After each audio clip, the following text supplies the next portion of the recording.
এ শুভ, ব্যাপারটা কি তোর? বল ভাই। হ্যাঁ, শিয়ানা হয়ে গেছিস নাকি তুই? আর সিয়ানা ছিলাম, বল। হ্যাঁ, ব্যাপার স্যাপার কি? হাজরা বুকে দাঁড়িয়ে এরকম গুকুগুলোকে বের করেছে, দেখ মাছি ঘুরছে, দেখ একটা মাছি দেখা। মাছি মাছি ঘুরছে, তুই এবার আমরা তোর বের করেছিস কেন? তোরা হচ্ছে মৌমাছি, বুঝলি, তোরাই হচ্ছে মাছি। তোরাই ভনভন করতে করতে আমাদের দোকানে চলে আসি, বুঝলি। একদমই না। কোনো দোকানদার যায় না ফুটবলারের কাছে, ফুটবলার চলে আসে দোকানদারের কাছে, বুঝলি তো। এইসব তোরা বলবি না।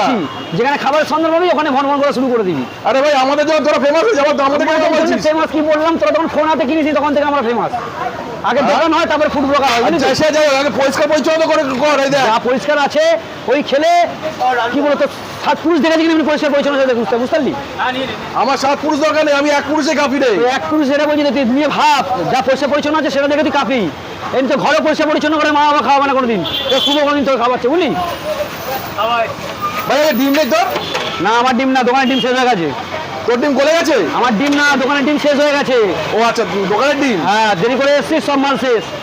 একটু পরে আসলি, ঘুগনি আলুদম পেতিস না। বলছি ভাই, ডিম কত করে তোর?